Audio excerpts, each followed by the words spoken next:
BRS MLC Kavitha మరికొన్ని రోజులు తీహార్ జైల్లోనే ఉండబోతున్నారు. ఆమెకు జ్యుడిషియల్ కస్టడీని మరో 22 రోజుల పాటు పొడిగించారు. ఈ నెల 25 వరకు జ్యుడిషియల్ కస్టడీ పొడిగించింది రౌస్ అవెన్యూ కోర్టు. 25న తదుపరి విచారణ కొనసాగనుంది. ప్రస్తుతం తీహార్ జైల్లో జ్యుడిషియల్ రిమాండ్లో ఉన్న ఎమ్మెల్సీ కవిత కస్టడీ ఇవాల్టితో ముగియడంతో అధికారులు ఆమెను వీడియో కాన్ఫరెన్స్ ద్వారా హాజరుపరిచారు.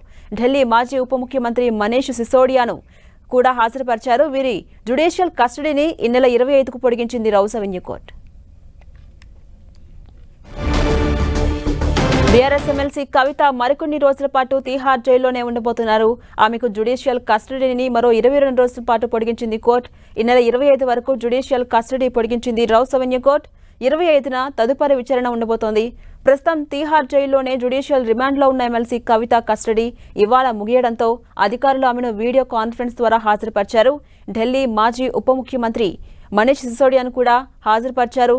వీరి కస్టడీని ఈ నెల 25 వరకు పొడిగించింది రౌస్ అవెన్యూ కోర్టు.